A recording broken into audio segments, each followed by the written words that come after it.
Before we go off the air, what are the matches? Do you have the card there? What has been set up? What are we going to have to suffer through this weekend? Give me 1 second. I'll pull it up. We'll make sure that everybody's apprised. As a gesture of goodwill toward AEW, we won't even charge them for the commercial time. We will promote their pay-per-view for them since they can't figure out how to do it themselves. All right, here are the matches listed here on Wikipedia. The Best Friends, being Orange Cassidy, Chuck Taylor, and Wheeler Yuta, and the Jurassic Express. What? Versus the Hardy Family Office, comprised of Matt Hardy, God. Private Party, and the Hybrid 2, in a 10-man tag team match. So that's why they actually did an angle to promote a 10-man tag team match involving fucking job talent that nobody gives a shit about, and that's why they did all that on their television. Good Lord. If you're going to have a 10-man tag, just have the fucking tag. Why would you have a 10-man tag as an opening match anyway? What happened to... Just let's give people time to get their Coke and popcorn and get them in their seats. Now we got a 10-man tag to open, so that they'll do everything in this match to leave nothing for the people that the fans actually paid to come see. Okay. Continuing on with the all-out pay-per-view extravaganza, we have a 21-woman casino battle royal for the AEW Women's World Championship. The women in this battle royal include Nyla Rose, Thunder Rosa, The Bunny, Big Swole, Julia Hart, Ty Conti, Diamante, Penelope Ford, Red Velvet, Hikaru Shida, Emi Sakura, oh boy, Jade Cargill, Kira Hogan, Abaddon, Layla Hirsch, Kylan King, Rebel, Jamie Hayter, Anna Jay, Riho, and one woman to be determined. Good Lord. Okay, well, it's going to be a 4-hour show, so right there's 20 or 30 minutes we'll be able to save. And I understand this was supposed to be on the pre-show, but the PAC can't get back in the country, so they bumped this up to the main show. So because of PAC not being able to get into the country, they've sabotaged their pay-per-view. The next match listed, a singles match.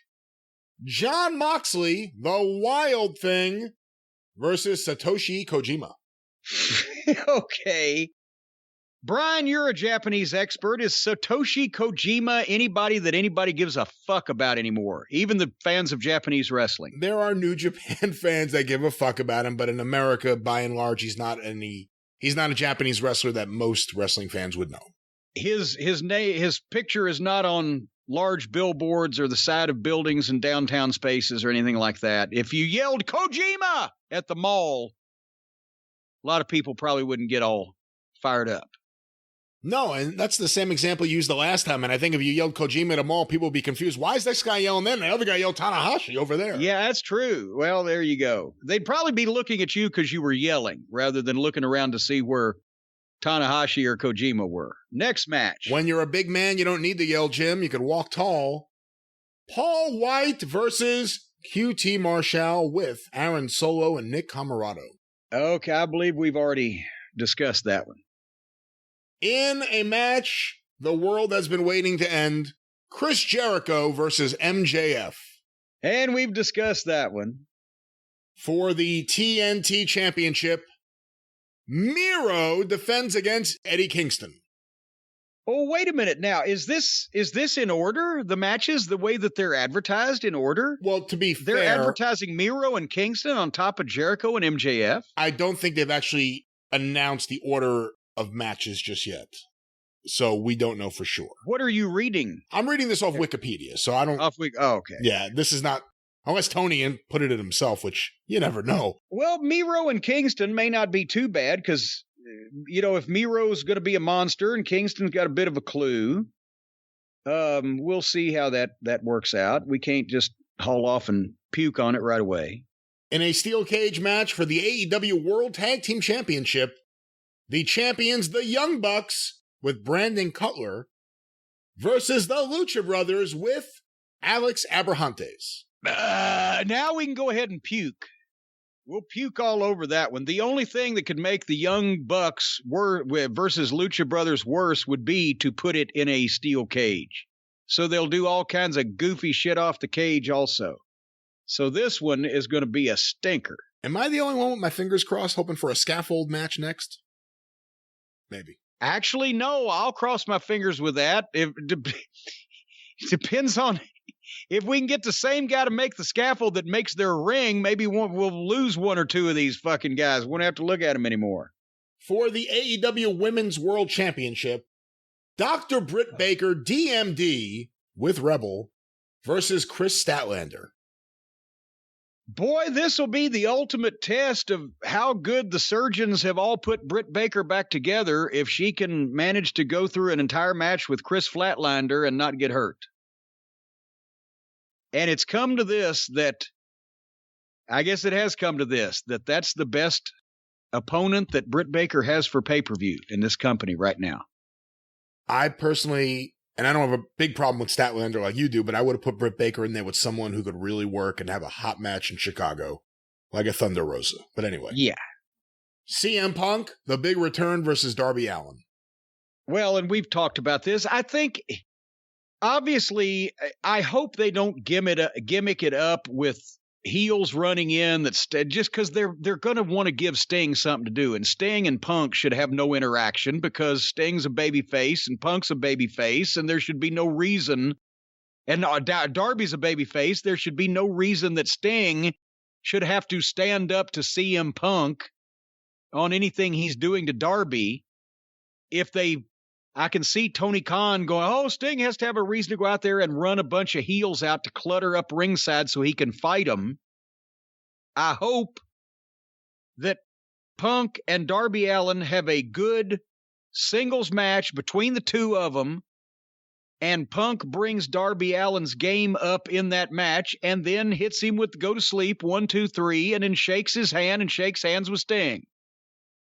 That will make Darby Allin look better afterwards, and obviously Punk cannot, under any circumstances, get beat by Darby. Well, I guess he could, but in any circumstances in a sane world, he can't lose, whether fair or foul. His first match, before he's got all these dream matches lined up, he can make Darby Allin look better by hanging and being competitive with him and beating him in the end, because he's got to move on to main event guys, and Darby's not there yet. Sting should not have anything to do with this, and they don't need to clutter it up, as I said, with heels running around ringside so that they have a common enemy or something to bring them together or give Sting something to do. This is about CM Punk and the money riding on this and him looking as good as possible, just coming in and not having any foolishness go on, is worth a lot more than, oh, we got to give so-and-so something to do. He's here tonight, and we don't want his feelings to be hurt. So that's my thoughts on that. The main event for God, we're not there yet? Wait a minute. 1, 2, 3, 4, 5, 6, 7, 8, 9, 10 matches? And in my eyes, a somewhat weak card, but the main event for the AEW World Heavyweight Championship, or at least just World Championship, I don't know if heavyweight's involved, Kenny Omega versus Christian Cage. Well, good luck to you, Christian, because it'll be overbooked. It'll be an overdone finish. It'll be lots of gratuitous elite type of stuff, and the run-ins are getting out of control. The run-ins are going to happen. Cage is going to try to have a serious match, and Twinkle Toes is going to, even if he's trying to be serious with his awkward gesticulations and movements and faces, is going to make this an off-putting visual, and it's going to be followed up by some kind of overdone, overbooked finish. That's my prediction. We'll see what happens. And that's All Out this Sunday from Chicago. Is that all of All Out? I believe so. You never know. They'll be surprised. A lot of people think Daniel Bryan or Bryan Danielson will be there, or possibly Adam Cole, or possibly other wrestlers begging for work. We don't know. Bryan Danielson needs to come out at that tennis stadium in front of all those people on television. If they bring him out at a pay-per-view, That's this kind of shit that Mark Bookers do. Shitstain used to do that all the time. He would do an angle for something on a pay-per-view and blow it off on free television, which is the exact opposite of what you're supposed to fucking do. The pay-per-view audience is the smallest. The free television audience is the largest. You get them hooked with the angle in front of your big audience, and then you either blow it off or continue it when they have to pay, not the other way around.